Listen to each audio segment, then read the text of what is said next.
ধন্যবাদ সবাইকে। আমি এখন আছি হালালপুর গ্রামে।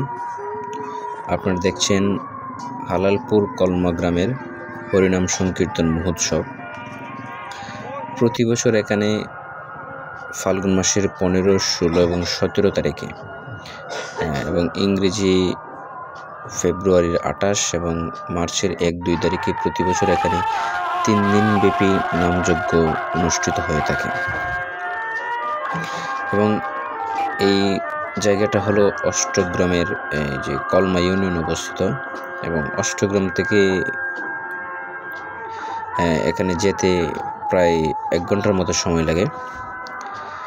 এবং এখানের যে পরিবেশটা খুবই সুন্দর, গ্রামীণ পরিবেশ। এবং যে জায়গায় মহোৎসবটা অনুষ্ঠিত হয়ে থাকে জায়গাটা খুবই একটা বিস্তীর্ণ এলাকা, এবং আমরা খুবই উপভোগ করেছি সেখানে গিয়ে। কারণ এলাকার মানুষের যে আন্তরিকতা সেটা ছিল খুবই ভালো ছিল, এবং আমরা খুব উপভোগ করেছি। ধন্যবাদ সবাইকে।